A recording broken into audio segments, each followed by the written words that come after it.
फिरोजाबाद में वेतन भुगतान में हो रही देरी को लेकर कर्मचारियों का असंतोष बुधवार को खुलकर सामने आ गया। वेतन न मिलने से नाराज कर्मचारियों के एक वर्ग ने हड़ताल का रास्ता अपनाया, जिसके चलते परिवहन व्यवस्था प्रभावित हुई और कई वाहन सड़कों पर नहीं उतर सके। हड़ताल का असर आम लोगों पर भी देखने को मिला, जिन्हें अपने दैनिक कार्यों के लिए आवागमन में कठिनाइयों का सामना करना पड़ा।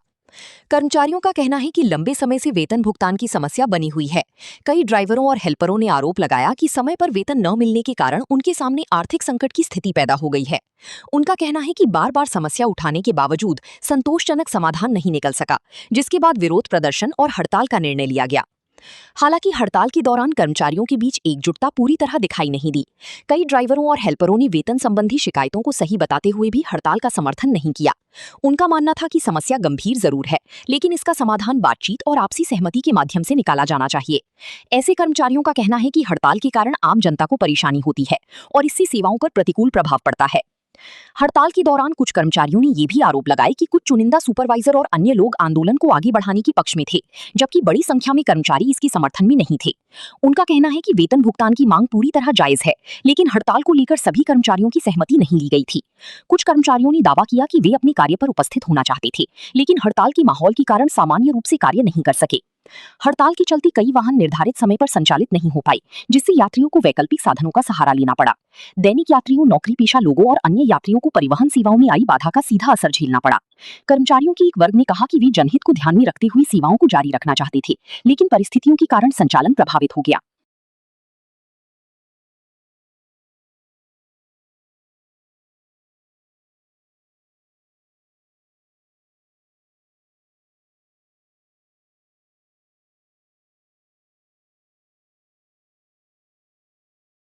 देखिए, लॉ एंड सर्विस है फरोयाबाद पे, जो घर घर से कूड़ा उठाती है, डोर टू डोर करती है।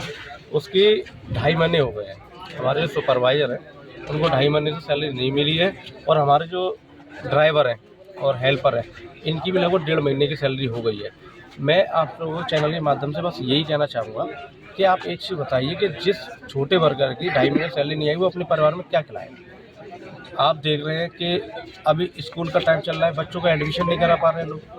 हमारे कर्मचारी स्कूल का एडमिशन नहीं करा पा रहे हैं, और 2.5 महीने में कहाँ से खिलाएंगे, कहाँ 10,000 रुपये तनख्वाह पाते हैं। अभी कुछ दिन पहले हड़ताल हुई थी, आश्वासन दिया गया था, किन लोगों ने दिया, क्या रहा उसमें? आश्वासन पे आश्वासन दिया जा रहा है। जो यहाँ के प्रोजेक्ट हेड हैं विपिन जी से बात हुई। विपिन जी ने पहले कहा मैं 10 तारीख से पहले सैलरी करा दूँगा।